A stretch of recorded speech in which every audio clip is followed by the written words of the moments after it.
গত জুমায় আমরা রমজানের পূর্ব প্রস্তুতি আমরা কি করে গ্রহণ করতে পারি, একটি রমজানকে কি করে প্রোডাক্টিভ ওয়েতে আমরা রমজান মাসকে উদযাপন করতে পারি, রমজান মাসের ইবাদতকে পালন করতে পারি, তার পূর্ব প্রস্তুতি নেওয়ার কি পরিকল্পনা গ্রহণ করতে পারি, গত জুমায় আমরা সে সম্পর্কে আলোচনা করেছি এবং বলেছিলাম আজকের এই জুমায় আমরা রমজান মাসে আমরা কি আমলগুলো করব, রমজান মাসের দৈনন্দিন আমরা প্রত্যেকটি রমজান প্রত্যেকটি দিন আমরা কেমন করে কাটাবো, আমাদের সে একটি পরিকল্পনা, সে একটি আমলের লিস্ট আমরা আজকের জুমায় আলোচনা করব ইনশাআল্লাহ সুবহানাহু ওয়া তাআলা।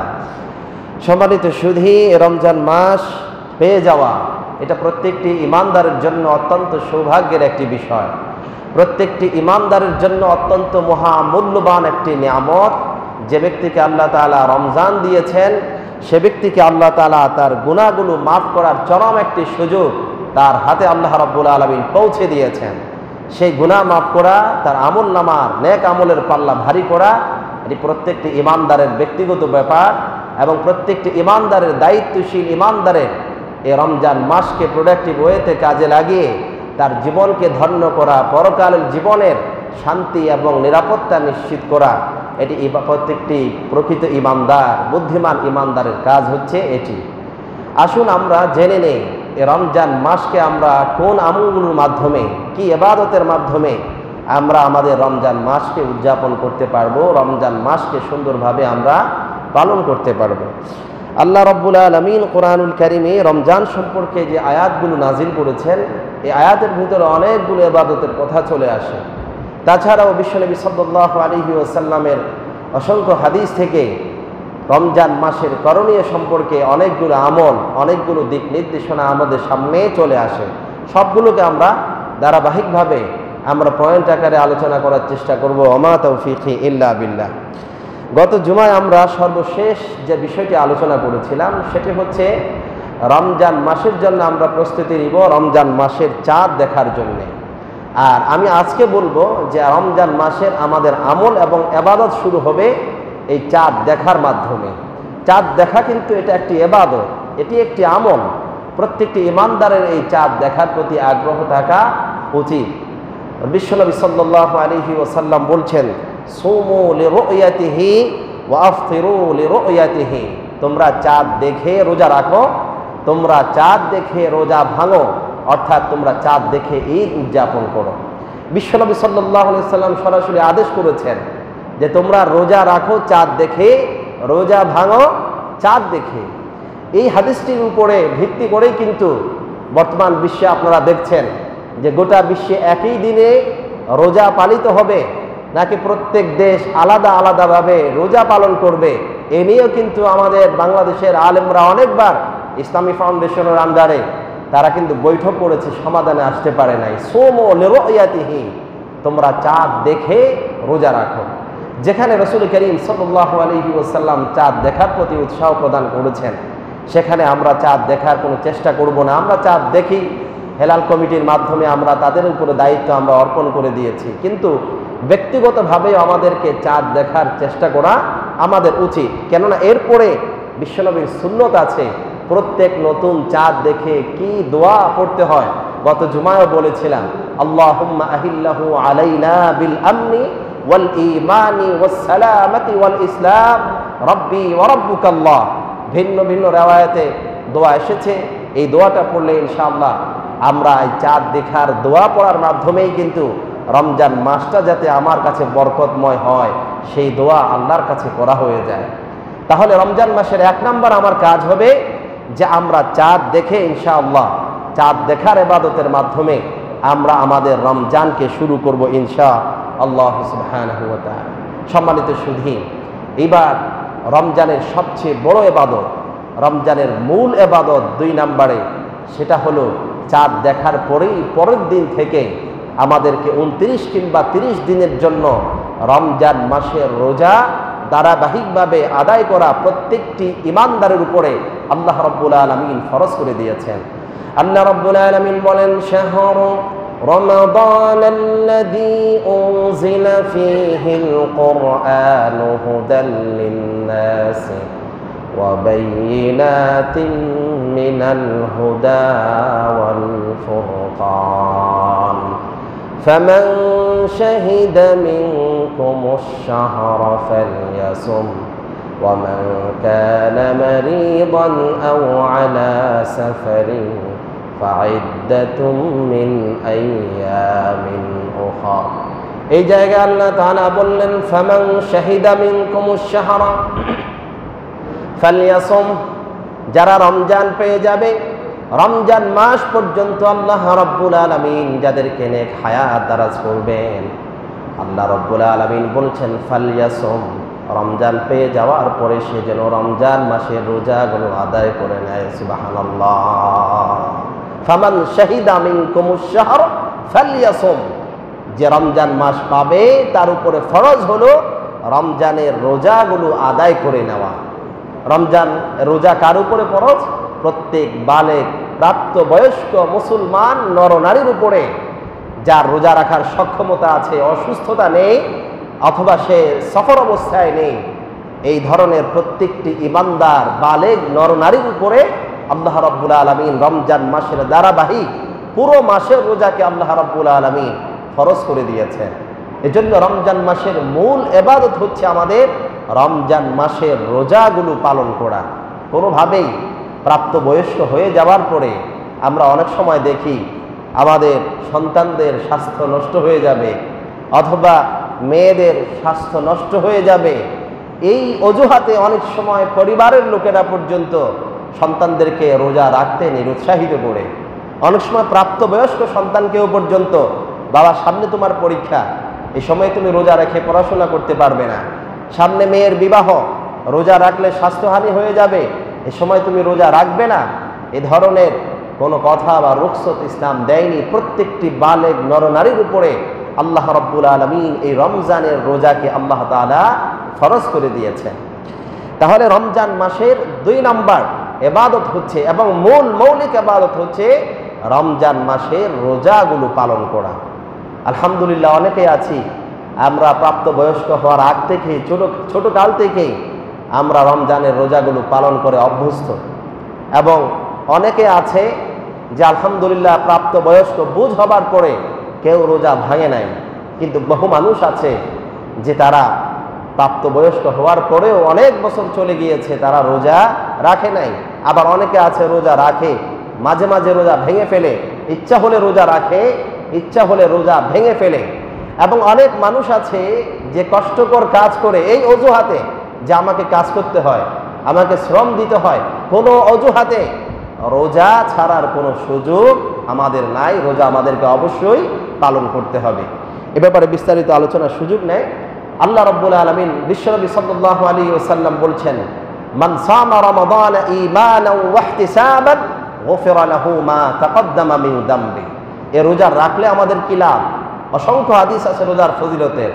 আজকে আমরা একটি হাদিস শুনি। বিশ্বনবী সাল্লাল্লাহু আলাইহি ওয়াসাল্লাম বলছেন, যে ব্যক্তি ঈমান ইহতিসাবের সাথে সওয়াবের নিয়তে তার একটি পুত পবিত্র ঈমান নিয়ে কেউ যদি রমজানের রোজাগুলো পালন করে, গুফিরা লাহু মা তাকদ্দামা মিন যামবি, তার পেছনের সমস্ত গুনাহকে আল্লাহ রাব্বুল আলামিন মাফ করে দিবেন। সুবহানাল্লাহ। তাহলে এক মাস রমজানের রোজা রাখা মানে সমস্ত গুনাহগুলো মাফ হয়ে পুত পবিত্র হয়ে যাওয়া। তাহলে রমজান মাসের 2 নম্বর আমল, 2 নম্বর ইবাদত যে আমরা রমজান মাসের রোজাগুলো যথাযথ পালন করব ইনশাআল্লাহ। রমজান মাসের 3 নম্বর আমল এবং ইবাদত হচ্ছে রমজান মাসে আমরা কিয়ামুল লাইল করব। কিয়ামুল লাইল বলতে 2টি জিনিস বোঝায়। এশার নামাজের পরে থেকে শুরু করে ফজরের নামাজের আগ পর্যন্ত আমরা যে নামাজগুলো আদায় করি এগুলোকে বলা হয় কিয়ামুল লাইল বা রাত্রির নামাজ। রমজান মাসে সাধারণত কিয়ামুল লাইল অর্থাৎ তাহাজ্জুদের নামাজ আমরা পড়ে থাকি। বিশ্বনবী সাল্লাল্লাহু আলাইহি সাল্লাম তিনি সর্বদা নিয়মিতভাবে তাহাজ্জুদের নামাজ পড়তেন, কিন্তু রমজান মাসে আমরা অতিরিক্ত আরেকটি নামাজ আদায় করি এশার নামাজের পর পর, সেটা হচ্ছে তারাবির সালাত। এটা কিয়ামুল লাইল ছিল, পরবর্তীতে এটার নামকরণ করা হয়েছে তারাবিহ। যেহেতু 4 রাকাতের পর পরে সাহাবাই কেরাম তাদের পরবর্তী সময়ে দীর্ঘ সময় নিয়ে তারা নামাজ পড়তেন, প্রত্যেক 2 রাকাত 4 রাকাত এত দীর্ঘ পড়তেন, দীর্ঘ পড়ার কারণে তারা ক্লান্ত হয়ে যেতেন। প্রত্যেক 4 রাকাতের পর পর তারা কিছু সময় বিশ্রাম নেওয়ার কারণে পরবর্তীতে এই নামাজের নাম দেওয়া হয়েছে তারাবিহ, বিশ্রামের নামাজ। কিন্তু আমরা তো এখন একেবারে 20 রাকাত শেষ করে দেই। এই রমজান মাসের তারাবির নামাজ পড়া এটা হচ্ছে প্রত্যেকটি ইমানদারের একটি দায়িত্ব এবং বিশ্বনবী সাল্লাল্লাহু আলাইহি ওয়াসাল্লামের সুন্নাহ। এই সুন্নাত নামাজটা আমরা আদায় করব। তবে তারাবির নামাজ না পড়লে পরের দিন রোজা রাখবো না, এই বিশ্বাসটা সঠিক নয়। রমজান মাসের তারাবির নামাজ এর সাথে রোজার কোনো সম্পর্ক নাই। তারাবি এটা আলাদা ইবাদত, রোজা আলাদা ইবাদত। আমরা অনেকে মনে করি তারাবির জন্য রোজার জন্য তারাবি শর্ত, তারাবি রোজার জন্য শর্ত নয়। অনেক মানুষ আছে না জেনে কোনো রাত্রে তারাবির নামাজ পড়তে না পারলে পরের দিন রোজা রাখে না, এটা ঠিক নয়। আমরা তারাবিতে অবশ্যই পড়ব, আলাদা গুরুত্ব দিয়ে পড়ব। এটা তারাবি আলাদা ইবাদত এবং রমজানের রোজা আলাদা ইবাদত। আমরা অবশ্যই তারাবি কোনোভাবেই মিস দেওয়ার চেষ্টা করব না, কেননা বিশ্বনবী সাল্লাল্লাহু আলাইহি ওয়াসাল্লামের সাহাবারা এই প্রত্যেকটি রাতের তারাবির নামাজ তারা পড়েছেন। এবং ব্যক্তিগতভাবে আমরা অনেকেই আছি কোরআন তেলাওয়াত করার সুযোগ পাই না, অতিরিক্ত নামাজ পড়ার সুযোগ পাই না। তারাবির নামাজের মাধ্যমে আমার রমজানের অতিরিক্ত নফল ইবাদতের যেমন হয়ে গেল, কোরআনুল কারীম তেলাওয়াত শ্রবণ করা আমার হয়ে গেল। আবার অনেকে আছেন যারা শুদ্ধ কোরআন তেলাওয়াত করতে জানি না। আমরা যদি রমজান মাসে অন্তত পক্ষে এক প্রথম তারাবির নামাজ যদি আমরা শুনি, তাহলে এক প্রথম কোরআনুল কারীম আমরা রমজানের এই নামাজের মধ্যে আমরা শেষ করতে পারলাম। এত বড় সৌভাগ্য, এত বড় কল্যাণময়ের কাজ, কল্যাণকর কাজ আমরা কেউ অবহেলা করব না ইনশাআল্লাহ। তাহলে রমজান মাসের 3 নম্বর ইবাদত হচ্ছে তারাবিহ এবং তাহাজ্জুদের সালাত। তাহলে রমজান মাসে 2টা ইবাদত করা আমাদের জন্য খুব সোজা। সাধারণত বহু মানুষ আছে গোটা বছরে একদিনের জন্য আমাদের তাহাজ্জুদের নামাজ পড়া সম্ভব হয় না। তাহাজ্জুদের নামাজ বিশ্বনবী সাল্লাল্লাহু আলাইহি ওয়াসাল্লাম কে আল্লাহ রাব্বুল আলামিন তার উপরে ফরজ করে দিয়েছেন, ওয়াজিব করে দিয়েছেন। বিশ্বনবী কখনো তার জীবনে তাহাজ্জুদের নামাজ তিনি ত্যাগ করতেন না। তাহাজ্জুদের নামাজের অনেক ফজিলত। সাধারণভাবে অন্য মাসে আমরা তাহাজ্জুদের নামাজ পড়ার সুযোগ পাই না, কিন্তু রমজান মাসে যেহেতু আমাদেরকে সাহরি খাওয়ার জন্য আমাদেরকে উঠতে হয়, এই সুযোগে ইমানদার যদি বুদ্ধিমানের কাজটি করতে না পারে, ঝোঁক বুঝে যদি কাজ করতে না পারে, তাহলে এত বড় সুযোগ হাতছাড়া হয়ে যাবে। অন্য মাসে ইবাদতটা করা আমার জন্য কঠিন হয়ে যাবে। এজন্য আমরা সাহুর খেতে যখন উঠবো, সাহরি খাওয়ার আগে আমরা আধা ঘন্টা আগে উঠে যাই। 10টা মিনিট সময় নিয়ে আমরা 2-4 রাকাত তাহাজ্জুদের নামাজ আমরা যদি মাসব্যাপী করতে পারি, আলহামদুলিল্লাহ এর একটা ইফেক্টিভ, এর একটা ভালো প্রভাব কিন্তু আমার পরবর্তী বাকি 11টি মাস থাকবে। আমরা হয়তোবা এই অভ্যাসের কারণে পরবর্তীতেও তাহাজ্জুদের নামাজটাকে আমরা কন্টিনিউ করতে পারবো। এজন্য রমজান মাসে তারাবি এবং তাহাজ্জুদ 3 নম্বরে গুরুত্ব দিয়ে আমরা এই ইবাদতটা করার চেষ্টা করব ইনশাআল্লাহ। এবং বিশ্বনবী সাল্লাল্লাহু আলাইহি ওয়াসাল্লামের হাদিস আছে স্পষ্ট, রমজানের ফজিলতের মতো এই কিয়ামুল লাইলের ফজিলত আছে। বিশ্বনবী বলছেন, মান কামা রমাদানা ঈমানাও ওয়া ইহতিসাবান গুফিরা লাহু মা তাকদ্দামা মিন যামবি। রমজান মাসের রাত্রে যারা কিয়ামুল লাইল করবে, তারাবি এবং তাহাজ্জুদের নামাজ পড়বে ঈমান এবং ইহতিসাবের সাথে, আল্লাহ রাব্বুল আলামিন তাদের জীবনের ও পিছনের সমস্ত গুনাহগুলো আল্লাহ তাআলা মাফ করে দিবেন। রমজান মাসের 4 নম্বর ইবাদত ইফতার করা। ইফতার করা এটা শুধু আমাদের রোজা ভাঙার জন্য একটা মাধ্যম নয়। ইফতার এটাও স্বতন্ত্র একটি ইবাদত, স্বতন্ত্র একটি আমল। এজন্য গুরুত্বের সাথে আমরা ইফতারের সময়টাকে কাজে লাগাবো এবং আমরা ইফতার করব। এবং ইফতারের ক্ষেত্রে সবচেয়ে গুরুত্বপূর্ণ বিষয় হচ্ছে যে আমরা ইফতার সূর্য ডোবার সাথে সাথে সঙ্গে সঙ্গে দ্রুততার সাথে ইফতার করা। অনেকে আছে অহেতুক আমরা সময় ক্ষেপণ করি, মানে আজান হয়ে যাওয়ার পরেও বা সূর্যাস্ত হয়ে যাওয়ার পরেও, ডুবে যাওয়ার পরেও সতর্কতাবশত আমরা অনেক সময় লেট করি। আবার অনেক সময় মা বোনদেরকে দেখা যায় যে তারা অন্যদেরকে ইফতারি দেওয়ার জন্য ব্যস্ত হয়ে যায়, কিন্তু নিজেরা ইফতার করার সময় খবর থাকে না। আজান হয়ে গিয়েছে, সকলে ইফতার গ্রহণ করেছে, সে অন্যদেরকে দিচ্ছে বা অন্য কাজে ব্যস্ত আছে, সে তখন ইফতার নেয় না। বিশ্বনবী সাল্লাল্লাহু আলাইহি ওয়াসাল্লাম বলছেন যে ইফতার সঙ্গে সঙ্গে করে নেওয়া, সূর্য ডুবার সাথে সাথে করে নেওয়া, এটা বিশ্বনবী সাল্লাল্লাহু আলাইহি ওয়াসাল্লামের নির্দেশনা। এবং হাদিসে বিশ্বনবী সাল্লাল্লাহু আলাইহি সাল্লাম স্পষ্টভাবে বলেছেন, লা ইয়াজালুন নাসু বিখাইরিন মা আজ্জালুল ফিতরা ওয়া আখারাস সাহুর। রাসূল করিম সাল্লাল্লাহু আলাইহি সাল্লাম বলছেন, যতদিন পর্যন্ত মানুষ দ্রুত সময়ে সঙ্গে সঙ্গে দ্রুত ইফতার করবে এবং শেষ সময়ে তারা সাহুর করবে, সাহরি খাবে, ততদিন পর্যন্ত আল্লাহ রাব্বুল আলামিনের কল্যাণ এবং বরকত তাদের সাথে থাকবে। সুবহানাল্লাহ।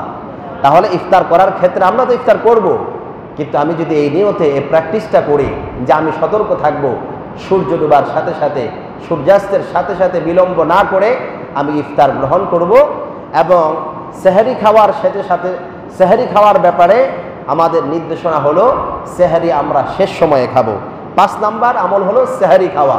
সেহরি খাওয়া এটাও কিন্তু স্বতন্ত্র ইবাদত।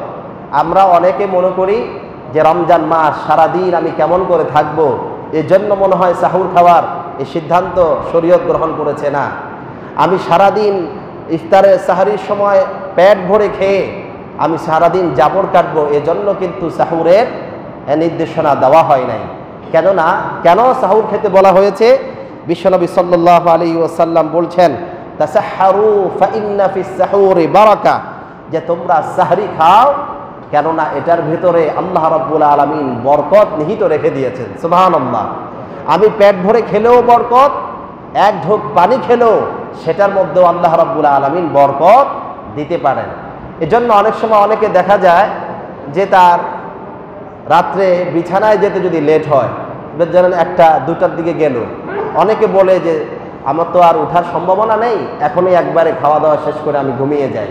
তার এটা রাত্রের খাবার হবে, কিন্তু সাহুর হবে না। আপনাকে সাহুরের নিয়তে আপনাকে খেতে হবে। এই জন্য আমরা কিছু সময় আগে উঠে, আবার অনেকে দেখা যায় যে আগে ঘুমিয়ে যায়, 2টার দিকে 3টার দিকে সতর্কতা বশত 1-2 ঘন্টা আগে সেহরি খেয়ে আবার ঘুমিয়ে পড়ে। এটাও কিন্তু সঠিক পদ্ধতি নয়। সাহরি গ্রহণের ক্ষেত্রে বিশ্বনবীর নির্দেশনা হলো ইফতার করতে হবে তাড়াতাড়ি, আর সাহরি গ্রহণ করতে হবে একেবারে শেষ সময়ে গিয়ে। আবার শেষ সময় বলতে এটা নয়, অনেকে আছে খেতে থাকে যতক্ষণ না আজান না হয় ততক্ষণ পর্যন্ত খেতে থাকে, এমনকি আজান শুরু হয়ে যাওয়ার পরে আজান শেষ হওয়া পর্যন্ত খেতে থাকে। অনেকে এমনও আছে আজান শেষ হয়ে যাওয়ার পরেও নিজে নিজে ফতুয়া দেয় যে আমার যেহেতু খাবার অর্ধেক রয়ে গিয়েছে, বাকিটা শেষ করে ফেলাই ভালো। না, বিশ্বনবী সাল্লাল্লাহু আলাইহি ওয়াসাল্লামের সুন্নাহ হলো তিনি শেষ সময়ে খেতেন ঠিক, কিন্তু কমপক্ষে 50 আয়াত কোরআন তেলাওয়াত করা যায় এতটুকু সময় থাকতে বিশ্বনবী সাল্লাল্লাহু আলাইহি ওয়াসাল্লাম খাবার শেষ করে দিতেন। তার মানে হলো কমপক্ষে 5-10 মিনিট সময় পূর্বেই যাতে আমাদের খাবার শেষ হয়ে যায়, এই সময়ে আমরা খাবার গ্রহণ করব।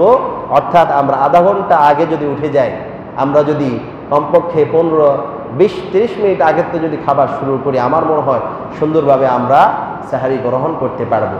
এবং আমাদেরকে সাবধান থাকতে হবে যে এটা একটি ইবাদত। আমি রাত্রে আমার খিদা নেই এজন্য আমি উঠবো না, আমার ঘুমটা খুব ভারী এজন্য আমি উঠবো না। আমি যদি খাবার গ্রহণের চাহিদাও না থাকে, বিশ্বনবী সাল্লাল্লাহু আলাইহি ওয়াসাল্লামের স্পষ্ট নির্দেশনা আছে যে আমার খাবারের চাহিদা না থাকলেও কমপক্ষে 1 ঢোক পানি দিয়ে, 1 গ্লাস পানি দিয়েও যদি আমি সাহরি গ্রহণ করি, তাহলে আল্লাহ রাব্বুল আলামিন সাহরি খাওয়ার যে বরকত হাসিল করা সেটা আমরা অর্জন করতে পারবো। আল্লাহ রাব্বুল আলামিন রমজান মাসের 5 নম্বর আমল এই সাহুর খাওয়ার তৌফিক আমাদেরকে দান করুক। সকলে বলুন আমিন। সম্মানিত সুধী, রমজান মাসের আরেকটি গুরুত্বপূর্ণ ইবাদত ইফতারের আগে আল্লাহ রাব্বুল আলামিনের কাছে দোয়া করা। বিশ্বনবী সাল্লাল্লাহু আলাইহি ওয়াসাল্লামের হাদিস, একজন রোজাদার ব্যক্তি যতক্ষণ রোজা অবস্থায় থাকবে ততক্ষণ পর্যন্ত আল্লাহ রাব্বুল আলামিন তার দোয়া কবুল করবেন। যতক্ষণ পর্যন্ত সে রোজাদার অবস্থায় থাকবে ততক্ষণ পর্যন্ত দোয়া কবুল করবেন। তবে ইফতারের আগে আল্লাহ রাব্বুল আলামিন দোয়াটা আরো বেশি কবুল করেন। এমনও এসছে আল্লাহ রাব্বুল আলামিন ফেরেশতাদেরকে জিজ্ঞেস করে, ফেরেশতারা আমার এই রোজাদার বান্দারা তার সামনে এত সুন্দর খাবার, এত সুস্বাদু খাবার নিয়ে সে বসে আছে, অপেক্ষা করছে, কিন্তু খাচ্ছে না কেন? আল্লাহ রাব্বুল আলামিনের ফেরেশতারা বলে, রব্বুল আলামিন আপনার এই বান্দাদের খাওয়ার পেছনে কোনো বাধা নেই, কেউ তাদেরকে বাধা দেয় নাই, তারা ইচ্ছে করলেই খেতে পারে, তাদের মনও চাচ্ছে খাওয়ার জন্যে, এই খাবারগুলো গ্রহণ করার আগ্রহ আছে, শুধু একটি কারণে তারা খাবার থেকে বিরত আছে, তারা আপনাকে ভয় পায়, আপনার সন্তুষ্টি লাভের জন্যে, রোজাকে পূর্ণ করার জন্যে তারা খাবারগুলো সামনে নিয়ে বসে আছে, মুখে দিচ্ছে না। রব্বুল আলামিন বলছে যে আমার যে বান্দাগুলো আমাকে ভয় করছে, তোমরা সাক্ষী থাকো, আমি তাদেরকে ক্ষমা করে দিলাম। সুবহানাল্লাহ। এজন্য ইফতারের আগে আমরা আল্লাহর কাছে দোয়া করব।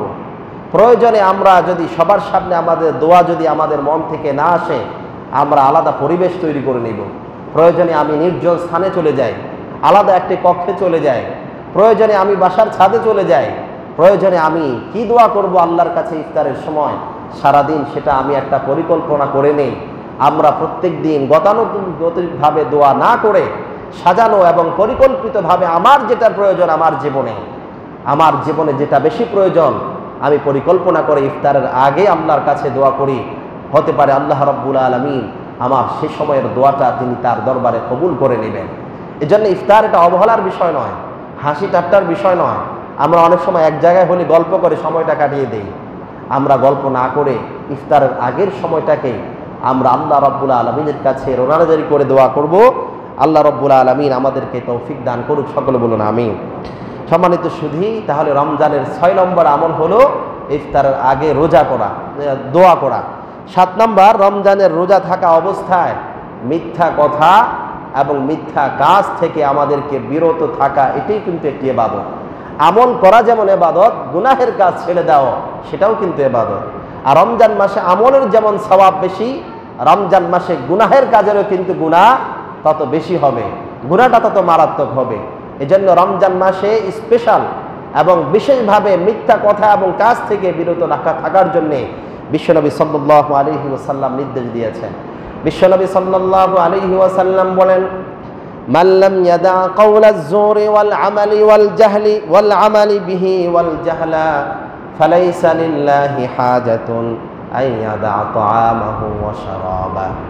বিশ্বনবী সাল্লাল্লাহু আলাইহি ওয়াসাল্লাম বলেন, যে ব্যক্তি রমজান মাস চলে আসার পরেও, যে ব্যক্তি রোজা রাখার পরেও রোজাদার অবস্থায় মিথ্যা কথা এবং কাজ সে ছাড়তে পারে না, এই মিথ্যা কথা কাজ থেকে নিজেকে বিরত রাখতে পারে না, আল্লাহর হাবিব সাল্লাল্লাহু আলাইহি ওয়াসাল্লাম বলেন, ফালাইসা লিল্লাহি হাজাতুন আন ইয়াদা তাআমাহু ওয়া শারাবা। ওই ব্যক্তির খাবার ছেড়ে দেওয়া, পানাহার বন্ধ করে দেওয়া, এটা আল্লাহর কাছে সামান্য মূল্য নাই। ওই ব্যক্তি সারাদিন রোজা রাখলো, নিজেকে রোজাদার দাবি করলো, কিন্তু বেচা কেনার ক্ষেত্রে সে ধোঁকাবাজি করলো, মানুষের সাথে আচরণের ক্ষেত্রে মিথ্যা আচরণ করলো, ধোঁকাবাজি করলো, আর মুখে তো অসংখ্য মিথ্যা কথা সারাদিন সে বলেছে। ওই ব্যক্তির রোজা তার কোনো কাজে আসবে না। সারাদিনের রোজা রাখার, না খেয়ে থাকার ভিতরে তার ভিতরে কোনো পার্থক্য থাকবে না। এজন্য সারাদিন বহু মানুষ আছে, সারাদিন আমরা রোজা রাখি, সারাদিন হাসি ঠাট্টা, অশ্লীল কথাবার্তা, সারাদিন বেহুদা কথাবার্তায় আমরা লিপ্ত থাকি।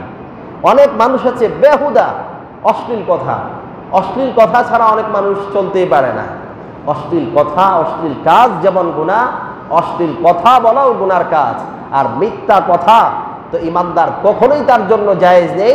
বিশেষ করে রোজাদার অবস্থায় একজন রোজাদার কখনো মিথ্যা কথা বলতে পারে না। তাহলে আমাদের রমজান মাসে সতর্ক থাকতে হবে সকাল থেকে সন্ধ্যা পর্যন্ত। আমি তো অহেতুক কথা কাজ করবই না, এমনকি আমার দ্বারা যাতে কোনো মিথ্যা কথা এবং মিথ্যা কাজ প্রকাশ না পায় সে ব্যাপারে স্পেশাল আমাদেরকে সতর্ক থাকতে হবে। কেননা অন্যথায় আমার রোজাটা কি হবে না, ইফেক্টিভ হবে না, রোজার কোনো কার্যকরী ক্ষমতা থাকবে না। 8 নম্বর হলো ঝগড়া বিবাদ থেকে বিরত থাকা। ঝগড়া বিবাদ অন্য সময় আমরা দেখা যায় অনেক সময় ঝগড়া বিবাদে লিপ্ত হয়ে যায়। ঝগড়া বিবাদ সবসময়ের জন্য হারাম, কিন্তু রমজান মাসে বিশেষ করে ঝগড়া বিবাদ থেকে বিশ্বনবী সাল্লাল্লাহু আলাইহি ওয়াসাল্লাম বিরত থাকার নির্দেশ দান করেছেন। এমনকি বিশ্বনবী সাল্লাল্লাহু আলাইহি ওয়াসাল্লাম বলছেন, ইদা আসবাহা আহাদুকুম ইয়াওমান সাইমা ফালা ইয়ারফাথ ওয়ালা ইয়াজহাল ফাইন ইমরাআতুন শাতামাহু আও কাতালাহু ফালইয়াকুল ইন্নী সাইম। বিশ্বনবী বলছেন, তোমাদের কেউ যদি সকালবেলা রোজাদার অবস্থায় যদি সকাল করে, অর্থাৎ সকাল থেকে রোজা শুরু করে দেয়, ফালা ইয়ারফাত, সে যাতে অশ্লীল কথা না বলে, ওয়ালা ইয়াজহাল, সে যাতে নির্বোধের মতো কোনো আচরণ না করে, অযথা চেঁচামেচি, অযথা চিল্লাচিল্লি, মূর্খের মতো কোনো আচরণ না করে, এমনকি ফাইনিমরুন শাতামাহু, কেউ যদি তাকে গালিও দেয়, আও কাতালাহু, অথবা তাকে প্রহার করার জন্য, তাকে মারার জন্য যদি উদ্যত হয়, সে যাতে পাল্টা আক্রমণ, পাল্টা গালি না দিয়ে শুধু ঢাল হিসাবে ব্যবহার করে ইন্নী সাইম, আমি রোজা রেখেছি, এই অবস্থায় আমি তোমার সাথে তর্ক বিতর্কে লিপ্ত হতে পারবো না, আমি রোজাদার, এই অবস্থায় আমি তোমার সাথে পাল্টা গালি বিনিময় করতে পারবো না, আমি রোজাদার, তুমি মূর্খের মতো আচরণ করেছো, পাল্টা মূর্খের মতো আচরণ আমি তোমার সাথে এই অবস্থায় অন্তত করতে পারি না। সম্মানিত সুধী, এজন্য একটি রোজা মানুষের চরিত্রকে পরিবর্তন করে। এজন্য রোজা রাখা অবস্থায় আমরা অহেতুক চেঁচামেচি, অহেতুক বকাবকি, অহেতুক কথাবার্তা, অহেতুক ঝগড়াঝাটি থেকে আমাদের নিজেদেরকে বিরত রাখার চেষ্টা করব। ওমা তৌফিক ইল্লা বিল্লাহ। সম্মানিত সুধী, 9 নম্বর কাজ হলো কাউকে ইফতার করানো। আমরা রোজা অবস্থায় আমরা ইফতার নিজে করব এবং আরেকজনকে ইফতার করানো, এটা অনেক বড় সওয়াবের কাজ এবং আমলের কাজ। কেননা বুদ্ধিমানের কাজ হচ্ছে আরেকজনকে প্রত্যেক দিন কমপক্ষে আপনি প্ল্যান করে, গরিব হোক অথবা আপনার আত্মীয় হোক, যে কোনো কাউকে আপনি প্রত্যেক দিন যদি প্ল্যান করে যদি আপনি একজনকে কোনোভাবে ইফতার করাতে পারেন, তাহলে আপনি একটি কবুল রোজার সওয়াব পাবেন, এতে কোনো সন্দেহ নাই। আমার নিজের ব্যক্তিগত রোজাটা কবুল হচ্ছে কি হচ্ছে না, এটা আমি গ্যারান্টি দিয়ে বলতে পারি না, কিন্তু বিশ্বনবী সাল্লাল্লাহু আলাইহি ওয়াসাল্লামের হাদিস, মান ফাত্তারা সাইমান কানা লাহু মিসলু আজরিহি গায়রু আন্নাহু লা ইয়ানকুস মিন আজরি সাইমি শাইআন। কেউ যদি একজন রোজাদারকে ইফতার করায়, কেউ রোজাদারকে যদি ইফতারি করায়, তাহলে আল্লাহ রাব্বুল আলামিন ওই ব্যক্তিকে, ওই রোজাদারের সমান সওয়াব আল্লাহ রাব্বুল আলামিন এই ইফতারকারীকে দান করবেন। সুবহানাল্লাহ। যে ব্যক্তি ইফতার করাবে, ওই ব্যক্তি রোজা রেখে যে সওয়াব পাবে, এই ব্যক্তিকে আল্লাহ তাআলা ইফতার করানোর কারণে সেই সওয়াব দান করবেন, অথচ আল্লাহ তাআলা ওই ব্যক্তির আমলনামা থেকে রোজার কোনো সওয়াবের কমতি করবে না। তাহলে আমরা প্ল্যান করে আমরা রমজান মাসে আমরা মানুষকে ইফতার করানোর জন্য আমরা উদ্বুদ্ধ হব, উদ্যোগী হব, আমরা প্রচেষ্টা চালাবো।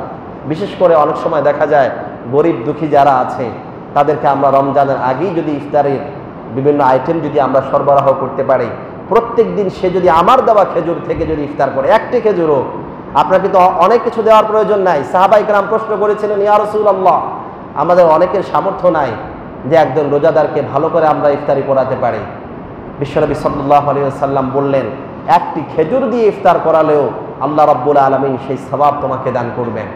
তাহলে আমাদের এটা নেসেসারি নয় যে আমরা তাদেরকে পেট ভরে খাওয়াবো। আমরা যদি কৌশল করে এতিমখানায় কিছু খেজুর দিয়ে দেই, আমরা যদি কোনো গরিব আত্মীয়ের বাসায় যদি আমরা 2 কেজি খেজুর দিয়ে দেই, একদিনে সে খেজুরগুলো খাবে না। তাহলে সে যদি প্রত্যেক দিন 2টি করে খেজুর খায়, আমার খেজুর দিয়ে সে যদি তার রোজাটা ভাঙে, হতে পারে তার প্রত্যেকটি রোজার সওয়াব আল্লাহ রাব্বুল আলামিন আমার আমলনামায় ট্রান্সফার করে দিবেন। সম্মানিত সুধীর, জন্য ইবাদত করার ক্ষেত্রে সওয়াব পাওয়ার জন্য কিছু কৌশল অবলম্বন করতে হয়। আপনি এতিমখানায় চনা কিনে দিলেন, আপনি ছোলা কিনে দিলেন, এগুলো কিন্তু তারা কিন্তু নিয়ম করে খাবে। মুড়ি কিনে দিলেন আপনি, এগুলো তারা নিয়ম করে খাবে। তারা ভালো সাহুর খেতে পারে না, সাহরির জন্য আপনি কিছু ক্রয় করে দিলেন, এগুলো যদি তারা ধারাবাহিকভাবে খায়, সেখান থেকেও আপনি সওয়াব পাবেন। আর প্রত্যেক দিন আপনার সাথে যদি কোনো মেহমানকে নিয়ে আসতে পারেন, সেটা তো আরও ভালো। আল্লাহ রাব্বুল আলামিন আমাদেরকে তৌফিক দান করুক, সকলে বলুন আমিন। সম্মানিত সুধী, রমজান মাসের 10 নম্বর এবং গুরুত্বপূর্ণ একটি আমল হচ্ছে কোরআনকে চর্চা করা। কোরআন শেখা নয়, কোরআন শেখানো নয়, কোরআন চর্চা করা। বিশ্বনবী সাল্লাল্লাহু আলাইহি ওয়াসাল্লামের হাদিস যে কানান নবিয়্যু সাল্লাল্লাহু আলাইহি ওয়াসাল্লাম আজওয়াদুন নাস, বিশ্বনবী ছিলেন মানুষের ভেতরে সবচাইতে বেশি দানশীল মানুষ ছিলেন। কিন্তু ওয়াকানা আজওয়াদু মা ইয়াকুনু ফি রমাদান, রমজান মাসে তিনি দানের হাতকে আরো প্রশস্ত করে দিতেন। হাইনা ইয়ালকাহু জিবরিল, প্রত্যেক রমজানে যখন জিবরাইল আমিন যখন বিশ্বনবীর কাছে আসতেন, বিশ্বনবীর দানের হাত আরো প্রসারিত হয়ে যেত। এমনিতেই তিনি দানশীল ছিলেন, কখনো তিনি তার কাছে কোনো কিছু গচ্ছিত রাখতেন না। একদিনের ঘটনা, বিশ্বনবী আসর নামাজ পড়ে দ্রুত বাসায় চলে গেলেন, আবার ফিরে আসলেন। সাহাবায়ে কেরাম জিজ্ঞেস করলেন, ইয়া রাসূলুল্লাহ, নামাজ শেষ করে আপনি কিছুক্ষণ সময় আপনি জায়নামাজে বসে থাকেন, আজকে নামাজ শেষ করতে না করতে আপনি ফিরে গেলেন, আবার ফিরে আসলেন। কারণটা কি?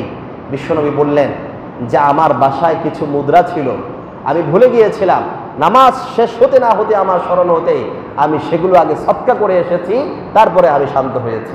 সম্মানিত সুধী, সেই বিশ্বনবী রমজান মাসে দানের হাতকে আরো বাড়িয়ে দিতেন, কেননা রমজান মাসে প্রত্যেক রাতে জিব্রাইল আমিন রাসূল করিম সাল্লাল্লাহু আলাইহি ওয়াসাল্লামের কাছে আসতেন। কেন আসতেন? কানা ইউদারিসুহুল কুরআন, তিনি প্রত্যেক রমজানের রাতে এসে বিশ্বনবী সাল্লাল্লাহু আলাইহি ওয়াসাল্লামের সাথে কোরআনকে চর্চা করতেন।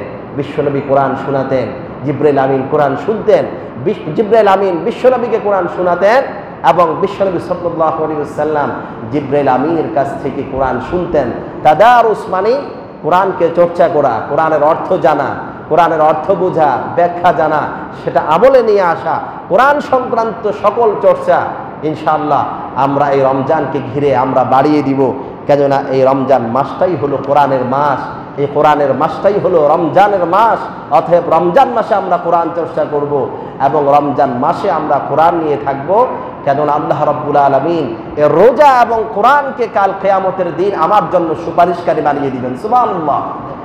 এই রমজান এবং এই কোরআন, এই দুটাই কিন্তু কিয়ামতের দিন আল্লাহর দরবারে দাঁড়িয়ে যাবে সুপারিশ করার জন্য এবং যুক্তি দাঁড় করাবে। কোরআন বলবে, আল্লাহ আমি রাত্রিবেলা আপনার বান্দাকে ঘুমাতে দেই নাই, সে দীর্ঘ সময় ধরে তারাবি পড়েছে, আগে আগে জেগে গিয়েছে, তাহাজ্জুদের নামাজে কোরআন তেলাওয়াত করেছে, রাত্রেবেলার ঘুমকে হারাম করে দিয়েছে আমি কোরআন। অতএব আমার রাইট আছে, আজকে আমি আমার এই আপনার এই বন্ধুর পক্ষে আমি সুপারিশ করব। আর রোজা বলবে রব্বুল আলামিন সকাল থেকে সন্ধ্যা পর্যন্ত পানাহার থেকে স্ত্রীর কাছে যাওয়া থেকে আমি রোজা আপনার বান্দাকে বিরত রেখেছিলাম, অতএব আজকে আমাকে সুযোগ দিতে হবে, আপনার বান্দার পক্ষে আমি আপনার কাছে সুপারিশ করব। সুবহানাল্লাহ। তাহলে যে কোরআন আর যে রমজান আমাদের জন্য সুপারিশ করবে, সে কোরআন এবং রমজানকে চর্চা করা এটা প্রত্যেকটি ইমানদারের ইমানি দায়িত্ব। 11 নম্বর হলো অধিক দান সদকা করা। সেটা কিছুক্ষণ আগে আলোচনা চলে আসছে যে রাসূল করিম সাল্লাল্লাহু আলাইহি ওয়াসাল্লাম অন্য সময়ের দানের চাইতে রমজান মাসের দানটা তিনি বাড়িয়ে দিতেন। আমরাও ইনশাআল্লাহ রমজান মাসে অন্য মাসের তুলনায় দান সদকা আমরা বাড়িয়ে দিব। 12 নম্বর হলো মিসওয়াক করা। একটি হাদিসে আছে লা খালুফু ফামিস সাইমি আতিয়াবু ইনদাল্লাহি মিন রিহিল মিস্ক, রোজাদারের খালি পেট থাকার কারণে মুখ থেকে একটি দুর্গন্ধ আসে, এটা আল্লাহ রাব্বুল আলামিনের কাছে মিষ্টাম্বরের চাইতেও অনেক বেশি সুঘ্রাণ এবং সুগন্ধিমূলক। কিন্তু এর মানে এই নয় যে রোজাদার অবস্থায় রোজা অবস্থায় আমি মেসওয়াক করব না। রোজা অবস্থায় মেসওয়াক অনেকে করে না, যে মেসওয়াক করলে রোজা ভেঙে যাবে, মেসওয়াক করলে রোজা হালকা হয়ে যাবে। না, রমজান অবস্থায় রোজা অবস্থায় অবশ্যই আমি মিসওয়াক গ্রহণ করব এবং বিশ্বনবী সাল্লাল্লাহু আলাইহি ওয়াসাল্লাম করতেন। এবং প্রয়োজনে আমরা টুথপেস্ট ব্যবহার করতে পারি। টুথপেস্ট ব্যবহার করা এটা মাকরু অনেকে বলেছেন, তবে ব্যবহার করা যাবে, তবে অবশ্যই সতর্ক থাকতে হবে পেস্ট যাতে আমার গলার ভেতরে না যায়।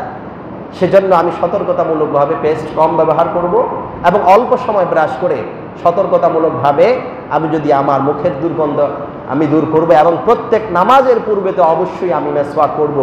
কেননা আমার মুখের দুর্গন্ধের কারণে যদি রোজাদাররা যদি কষ্ট পায় তাহলে সেটা আমার জন্য হারাম হয়ে যাবে। এজন্য এই ইবাদতটাও আমরা রমজান মাসে আমরা করব, কেননা বেশি বেশি মেসওয়াক করার প্রয়োজন রমজান মাসে বেশি অন্য মাসের তুলনায়, কেননা আমরা সারাদিন খালি পেটে থাকি। 13 নম্বর হলো উমরা করা। যাদেরকে আল্লাহ রাব্বুল আলামিন সামর্থ্য দিয়েছেন, অন্য মাসের উমরার চাইতে কিন্তু রমজানের উমরার ফজিলত আল্লাহ রাব্বুল আলামিনের কাছে বেশি। বিশ্বনবী সাল্লাল্লাহু আলাইহি সাল্লাম বেশি বলেছেন। বিশ্বনবী সাল্লাল্লাহু আলাইহি সাল্লাম বলেছেন, উমরাতুন ফি রমাদান তাদিলু হাজ্জাতুন আও হাজ্জাতান মাই। রমজান মাসে কেউ যদি উমরা পালন করে তাহলে অন্য মাসে, বিশ্বনবী সাল্লাল্লাহু আলাইহি সাল্লাম বলছেন, আমার সাথে কেউ যদি রমজান মাসে উমরা পালন করে আমার সাথে হজ করার যেই সওয়াব আল্লাহ রাব্বুল আলামিন তার আমলনামায় সেই সওয়াব দান করবেন। সুবহানাল্লাহ। এজন্য যাদের সামর্থ্য আছে রমজান মাসে আমরা উমরা করব, কেননা রমজানে উমরা করা হলো কি বিশ্বনবী সাল্লাল্লাহু আলাইহি ওয়াসাল্লামের সাথে হজ করার সমান সওয়াব। আল্লাহ রাব্বুল আলামিন যাদেরকে তৌফিক দিয়েছেন আমরা যাতে রমজান মাসে উমরা পালন করতে পারি সেই তৌফিক আমাদেরকে দান করুক, সকলে বলুন আমিন। 14 নম্বর হলো রমজান মাসের শেষ দশকে বেশি ইবাদত করা।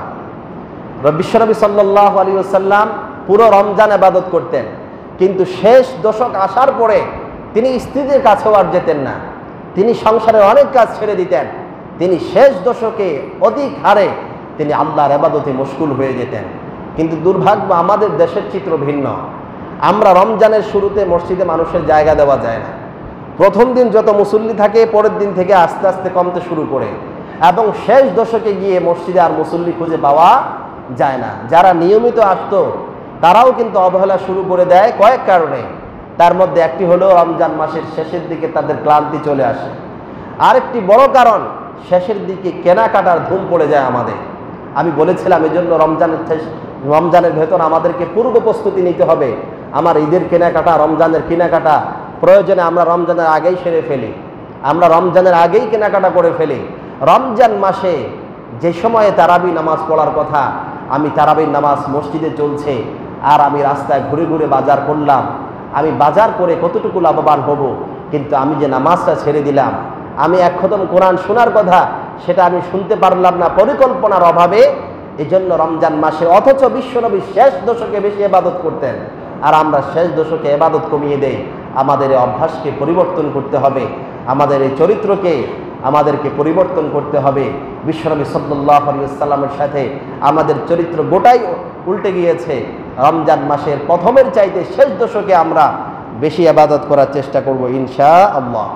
শেষ দশকের তিনটি নির্দেশনা, একটি হচ্ছে শেষ 10 দিনে বেশি ইবাদত করা, 2 নাম্বার শেষ 10 দিনে ইতিকাফ করা, 3 নাম্বার হলো শেষ 10 দিনের বেজর রাত্রিগুলোতে লাইলাতুল কদর তালাশ করা। এই 3টি ইবাদত শেষ 10 দিনকে ঘিরে, আর আমরা সেই শেষ 10 দিনে আমরা অবহেলায় কাটিয়ে দিই। আল্লাহ রাব্বুল আলামিন আমাদের এই শেষ দশকে ইতিকাফ করা, লাইলাতুল কদর তালাশ করা এবং শেষ দশকের দিন এবং রাত্রি, প্রত্যেকটি শেষ দশকের দিন এবং রাত আমাদেরকে বেশি বেশি ইবাদত করার ভেতরে কাটাবার তৌফিক দান করুক। সকলে বলুন আমিন। সম্মানিত সুধী, রমজান মাসের 16 নম্বর ইবাদত হলো যে রমজান মাসের 17 নম্বর যে সদকাতুল ফিতর আদায় করা। আমরা পরিবারের যিনি প্রধান থাকেন, কর্তা থাকেন, রমজান মাসের ঈদের শাওয়ালের চাঁদ উঠার পর থেকে শুরু করে ঈদের জামাতে যাওয়ার আগ পর্যন্ত এই সময়ে সদকাতুল ফিতর আদায় করা, এটা হচ্ছে এই সময়ে সুন্নাহ। আমরা এই সময় আদায় করব। আগে করা যাবে কিন্তু পরে করা যাবে না। ঈদের জামাতের পরে করলে সেটা সাধারণ দান হয়ে যাবে। আমরা ইনশাআল্লাহ সদকাতুল ফিতরের আলোচনা পরেও আবার করব ইনশাআল্লাহ। সদকাতুল ফিতর এটা রমজানের একটি ইবাদত। 18 নম্বর হচ্ছে রমজান মাসের দিবারাত্রি বেশি বেশি আল্লাহর কাছে একটি দোয়া করার জন্য বিশ্বনবী সাল্লাল্লাহু আলাইহি ওয়াসাল্লাম নির্দেশ দিয়েছেন। সেই দোয়াটি আমরা প্রায় অলমোস্ট সবাই জানি, আল্লাহুম্মা ইন্নাকা আফুউন তুহিব্বুল আফওয়া ফাআফু আন্না। হে আল্লাহ, আল্লাহুম্মা ইন্নাকা আফু, হে আল্লাহ আপনি ক্ষমা করাকে পছন্দ করেন, আপনি ক্ষমাশীল। তুহিব্বুল আফওয়া, ক্ষমা করাকে আপনি পছন্দ করেন। ফাআফু আন্নি, হে আল্লাহ তাআলা আমার গুনাহগুলোকে আপনি মাফ করে দেন। এই দোয়াটা আমরা রমজান মাসে বেশি বেশি করব। অন্য সকল দোয়া তো করবই, বিশেষ করে আমরা এই দোয়াটা আমরা বেশি বেশি করব, কেননা রমজান মাস হচ্ছে ক্ষমা পাওয়ার মাস এবং রমজান মাসে আল্লাহ রাব্বুল আলামিন ক্ষমা করে দেওয়ার জন্য প্রস্তুত থাকেন। 19 নাম্বার হলো যে বিশেষ আমলগুলা ছাড়াও, দান, সদকা, কোরআন তেলাওয়াত, বিশেষ আমল ছাড়াও অন্য সময় আমরা যত ভালো কাজ আছে, অন্য সময়ে যে ভালো কাজগুলো করতাম রমজান মাসে সেগুলোর রেশিওকে আরো বাড়িয়ে দেওয়া। কেননা একজন ফেরেশতা ডাকতে থাকে রমজানের শুরুতে, ইয়া বাগিয়াল খাইরি আকবিল ওয়া ইয়া বাগিয়াশ শাররি আকসির, হে কল্যাণকারী তুমি উদ্যোগী হও, তুমি আরো বেশি ঝাঁপিয়ে পড়ো ভালো কাজ করার জন্যে, আর ওহে খারাপ কাজ করনেওয়ালা তুমি তোমার খারাপ কাজ থেকে বিরত হয়ে যাও, কেননা রমজান মাস খারাপ কাজের মাস নয়। সম্মানিত সুধী, এজন্য আমরা রমজান মাসে আমাদের ভালো কাজগুলোকে বাড়িয়ে দিব। অন্য মাসে কোনো বদ অভ্যাস, কোনো খারাপ কাজের অভ্যাস আমার থাকলেও অন্তত রমজান মাসকে শ্রদ্ধা করে, রমজান মাসকে সামনে রেখে আমাদের খারাপ কাজগুলো থেকে আমরা বিরত থাকার চেষ্টা করব। সর্বশেষ এবং 20 নম্বর যে আমলটি আমরা রমজানকে ঘিরে করব, সেটি হলো শুধু আমল করলে চলবে না, আমলের পাশাপাশি আমাদের জীবনের গুনাহগুলো থেকে আমাদেরকে বিরত থাকতে হবে। আমরা অনেকে আছি ইবাদতের প্রতি মনোযোগ দেই, কিন্তু গুনাহগুলো আমরা ছাড়ি না। আমরা কোরআন তেলাওয়াত করছি, আবার প্রয়োজনে ভালো না লাগলে গান বাজনাও শুনছি। আবার আমরা কোরআন তেলাওয়াত করছি, প্রয়োজনে আমরা পর্দাও লঙ্ঘন করছি, আমরা রোজার সাথে এই গুনার কাজগুলো থেকে আমাদেরকে বিরত রাখা এটাও বড় একটি ইবাদত। কেননা বহু গুনাহ আছে যেটা আপনার সকল ইবাদতকে জ্বালিয়ে পুড়িয়ে দেয়। তাহলে ইবাদতের পাশাপাশি গুনাহ থেকে বেঁচে থাকা এটা হচ্ছে আমার গুরুত্বপূর্ণ একটি নির্দেশনা। এজন্য আসুন রমজানকে কেন্দ্র করে আমরা যে তালিকাটা আজকে পেলাম ইবাদতের, এই তালিকাটা মেনটেন করতে হলে অন্য মাসের তুলনায় রমজান মাসে আমাকে বেশি সতর্ক হতে হবে, বেশি পরিকল্পিতভাবে আমার সময়কে কাজে লাগাতে হবে এবং সময়কে কোনোভাবে ওয়েস্ট করার সুযোগ আমার থাকবে না। সময়কে কিভাবে আমরা বাঁচাতে পারি 2 মিনিটে আমি বলছি যে আমরা অন্য মাসে আমরা যতটা আমরা মোবাইলে ব্যয় করতাম, রমজান মাসে আমাকে সেটা থেকে কিছুটা আমাকে বেরিয়ে আসতে হবে। এতটা সময় আমার মোবাইলকে, টেলিভিশনকে, ইন্টারনেটে আমার দেওয়া যাবে না। রমজান মাসকে সামনে রেখে আমি অন্ততপক্ষে আমার এখানে আমার আচরণকে নিয়ন্ত্রণ করতে হবে। আমার সোশ্যাল নেটওয়ার্কিং হোক, যে কোনোভাবে হোক, মোবাইল, টেলিভিশন এবং ইন্টারনেট কানেকশন থেকে আমাকে বেরিয়ে আসতে হবে। ওই সময়টা আমাকে বেশি বেশি কোরআন তেলাওয়াত, বেশি বেশি অন্যান্য ইবাদতে আমাকে সময় দিতে হবে। 2 নম্বর হচ্ছে অযথা কথা এবং কাজকে কমিয়ে দিতে হবে। অনেকে দেখা যায় নামাজ পড়ার পরে আধা ঘন্টা শুধু গল্প করে, অনেকে দেখা যায় অনেক সময় দেখা হলে 5 মিনিটের জায়গায় 10 মিনিট আমরা কথা বলি। রমজান মাসকে উপলক্ষ করে আমরা অযথা কাজ অথবা যেটার মধ্যে কোনো আমার কেমন বেশি বেনিফিট নাই এ ধরনের কাজকে আমরা এবং কথাকে আমরা কমিয়ে দিব। আমরা রমজান মাসে অনেকে আছে, রমজান আসছে, রমজানের কষ্টকে লাঘব করার জন্য বহু মানুষ আছে সেহরি খাওয়ার পরে নামাজ না পড়ে অনেকে এমন ঘুম দেয় 11টা বাজে উঠে, তারপরে কোনো রকম ঘুম যেয়ে কোনো রকম গোসল টোসল সেরে আবার আরেক ঘুম, আসরের নামাজ মিস, ইফতারের আগে উঠে, মানে সারাদিন ঘুমের মধ্যে শেষ। তাহলে এই রমজান দিয়ে আমার কি লাভ হবে? সম্মানিত সুধী, রমজান মাসে আমি যদি আমার পরিকল্পিত আমার যদি প্ল্যানটা যদি বাস্তবায়ন করতে চাই, তাহলে রমজানের সাথে সাথে আমাদের ঘুমটাও কমাতে হবে। কষ্ট হোক, আমাকে অভ্যাস তৈরি করতে হবে আমাকে যে বেশি সময় ঘুমে দেওয়া যাবে না। আমরা দেখেন কয় ঘন্টা আগে উঠি, আমি মাত্র অন্য সময়ের তুলনায় 1 ঘন্টা আগে আমি উঠছি, অথচ আমি ফজরের পরে এমন ঘুম দেই 11টা 12টা পর্যন্ত আমরা চলে যাই। 5-6 ঘন্টা একটি রাতের ঘুম আমরা দিনের মধ্যে ঘুমিয়ে ফেলি। তাহলে আমি কখন কোরআন তেলাওয়াত করব, কখন আমি ভালো কাজ করব? আমার ঘুমকে কমাতে হবে। 3 নাম্বার হলো অপেক্ষাকৃত ভালো কাজ করা। সব কাজে অনেক কাজ আছে ভালো, কোনটার মধ্যে সওয়াব বেশি আমি সেটা করব, কোনটার মধ্যে বেশি সওয়াব আমি সেটা করব। আপনি ইউটিউব থেকে একটি আলোচনা শুনছেন, এটাতে আপনার সওয়াব আছে, কিন্তু তার চাইতে বেশি গুরুত্বপূর্ণ হচ্ছে ওটার প্রত্যেকটি শোনায় কিন্তু আপনি সওয়াব পাবেন না। ইউটিউবের আলোচনা বাদ দিয়ে যদি আপনি কোরআন তেলাওয়াত শুনেন, সেটাতে আপনার বেশি সওয়াব হবে। আবার কোরআন তেলাওয়াত বাদ দিয়ে, শোনা বাদ দিয়ে যদি আপনি নিজে পড়েন, সেটাতে আরো বেশি সওয়াব হবে। এজন্য রমজান মাসে অপেক্ষাকৃত যেটার মধ্যে বেশি সওয়াব আমরা সেই কাজটা করার চেষ্টা করব। কেননা আমার সময় কম, আমার কাছে কাজ বেশি। সম্মানিত সুধী, সর্বশেষ হলো রমজান মাসে আমাদের খাবারের মাস আমরা বানিয়ে ফেলেছি। ইফতারি এবং সাহরির আইটেম তৈরি করতে করতে মা বোনরা তারা ভালো কাজ করার সুযোগ পায় না, কোরআন খতম দেওয়ার সুযোগ তারা পায় না। 3টা থেকে শুরু করতে হয়, তারপরেও তাদেরকে হিমশিম খেতে হয় সন্ধ্যার সময় সবার সামনে ইফতারি তৈরি করতে, ইফতারি রেডি করতে। আমরা আমাদের আইটেমগুলো কমিয়ে দিই, এমনিতেই আমরা খাবারে অতিরিক্ত আইটেম করি। সম্মানিত সুধী, রমজান মাসে আমরা প্রয়োজনে খাবারকে কমিয়ে দিই। রমজান মাস খাওয়ার মাস নয়। প্রয়োজনে আমরা স্ত্রীদের সাথে বাড়ি যারা আছে পরিকল্পনা করেন যে আমরা একটা আইটেম দিয়ে ইফতার শেষ করব, আমরা একটা আইটেম দিয়ে সাহারি শেষ করব, আমরা শুধুমাত্র বরকতের জন্য সাহারি ইফতার গ্রহণ করব। আপনার ইফতার খেয়ে এমনভাবে ক্লান্ত হয়ে যায় অনেকে, ইফতার খেয়ে 1 ঘন্টা ঘুমাতে হয়, তারপরেও সে তারাবির জন্য প্রস্তুত হতে পারে না। কেননা এত বেশি খেয়েছে, খাওয়ার কারণে তো মাগরিবের নামাজ তো জামাতে পড়তে পারেই না, তারাবির নামাজেও আসতে আমাদের কি হয়ে যায়? কষ্ট হয়ে যায়। আমরা হালকা লাইট খাবার খাবো, আমরা স্বাস্থ্য এবং অবশ্যই স্বাস্থ্যকর খাবার আমাদের খাওয়ার চেষ্টা করা উচিত, অভ্যাসকে পরিবর্তন করা উচিত। আমরা যা ইফতারিতে খাই এটা আমাদের স্বাস্থ্যহানি ঘটায়। আমরা ইনশাল্লাহ খাবারের এই মেনুটা আমরা পরিবর্তন করব, আইটেমও পরিবর্তন করব, কোয়ালিটিতেও আমরা পরিবর্তন সাধন করব, যাতে করে রমজান মাসে আমি হেলদি থাকতে পারি এবং বেশি ইবাদত করতে পারি। আল্লাহ রাব্বুল আলামিন আমাদেরকে অন্য মাসের অভ্যাসটা পরিবর্তন করে একটা আমলের অভ্যাস রমজান মাসে গড়ার তৌফিক দান করুক। সকলে বলুন আমিন। ওয়া মা তৌফিক ইল্লা বিল্লাহ। আসসালামু আলাইকুম।